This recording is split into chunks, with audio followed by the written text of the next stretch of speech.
ऊंट और जेब्रा की कहानी। एक जंगल में एक ऊंट रहा करता था।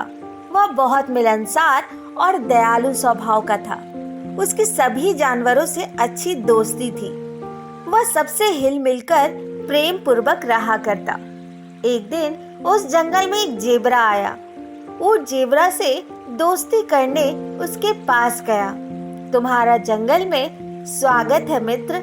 मैं ऊंट हूँ, तुम्हारी तरफ मित्रता का हाथ बढ़ाता हूँ। जेब्रा सफेद खाल पर काली धारियों वाला एक खूबसूरत सा जानवर था। उसे अपनी खूबसूरती पर बड़ा घमंड था। उसने ऊंट को देखा। मोटी चमड़ी, लंबी गर्दन, पीठ में कुब्बड़, आंखों में बड़ी बड़ी पलकें, भद्दे खूर वाले ऊंट को देखकर जेब्रा ने सोचा कि ये कितना बदसूरत है। मुझ जैसे खूबसूरत जानवर का दोस्त भी खूबसूरत होना चाहिए। उसने ऊंट से दोस्ती करने से इनकार कर दिया। मैं कितना खूबसूरत जानवर हूँ, तुम जैसे बदसूरत जानवर से मैं मित्रता नहीं कर सकता। ऊंट को जेब्रा के व्यवहार पर बहुत दुख हुआ। वह चुपचाप चला गया। कुछ समय बीते और गर्मियों का मौसम आ गया। उस साल भीषण गर्मी पड़ी। नदी तालाबों का पानी सूखने लगा। जानवरों में पानी के लिए त्राही त्राही मच गई और सभी पानी की तलाश में जंगल छोड़कर जाने लगे। जंगल के सारे जानवर परेशान थे। पानी की कमी से जेब्रा के सामने भी जीने मरने की नौबत आ गई। लेकिन वह जब भी ऊंट को देखता, वह उसे बड़ा सामान्य नजर आता दिखता। एक दिन उसने ऊंट से पूछा, इतनी भीषण गर्मी में सब पानी को लेकर चिंतित है, किंतु तुम चिंतित नजर नहीं आते। ऊंट ने कहा, वो इसलिए क्योंकि मैं बदसूरत हूँ। ऊंट ने मुस्कुराते हुए उत्तर दिया। जेब्रा उसकी बात नहीं समझ पाया।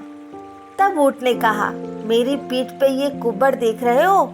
देखने में अजीब लगती है ना, लेकिन इसमें मैं पानी जमा कर कर रख सकता हूँ। इसके कारण मुझे कई कई दिनों तक पानी की कोई कमी नहीं होती।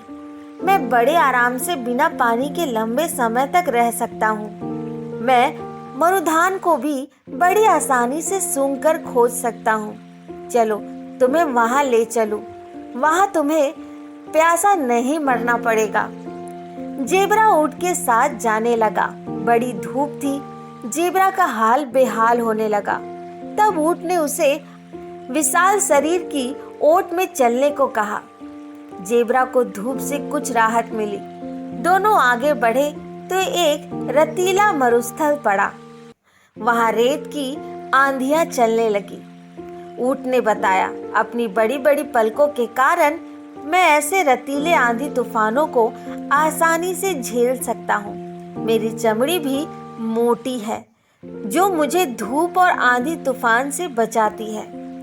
वे कुछ दूर और आगे बढ़े तो गर्म रेत के कारण जेब्रा के पैर जलने लगे। ऊंट को बड़े आराम से गर्म तपती रेत पर चलते देखकर उसने पूछा, तुम गर्म रेत पर कैसे चल पा रहे हो? ऊंट ने कहा, ये गद्दे खूर देख रहे हो? ये मुझे गर्म रेत पर चलने में सहायता करते हैं। तुम्हारे पैर जल रहे होंगे ना? आओ तुम्हें अपनी पीठ पर बैठा लेता हूँ। ऊंट ने जेब्रा को अपनी पीठ पर बैठा लिया। मरुधान की ओर चल पड़ा। वहां पहुंचकर ऊंट ने जेब्रा को पीठ से उतारा और कहा, ये जगह पानी से भरपूर है, तुम यहाँ आराम से रह सकते हो। जेब्रा ने मदद के लिए ऊंट का धन्यवाद किया। अपने व्यवहार पर माफी मांगते हुए कहा, मुझे माफ कर दो दोस्त। मैंने तुम्हें बदसूरत समझकर तुमसे दोस्ती नहीं की। मुझे ये नहीं पता था कि जिन अंगों को मैं बदसूरत समझ रहा था वे तुम्हारी शारीरिक विशेषता है, और उसी के बावजूद तुम रेगिस्तान में बड़े आराम से रह पाते हो। इसलिए तुम्हें रेगिस्तान का जहाज कहा जाता है। ऊंट ने जेब्रा को माफ कर दिया। दोनों उस दिन से अच्छे दोस्त बन गए। दोस्तों, आज की कहानी से हमें यही सीख मिलती है कि खूबसूरती और दिखावे पर ना जाए। कई बार बदसूरत चीजें भी काम की चीज होती है। तो दोस्तों आज की ये कहानी कैसी लगी कमेंट बॉक्स में जरूर बताएं और हाँ मेरे चैनल को लाइक शेयर सब्सक्राइब करना ना भूलें। धन्यवाद।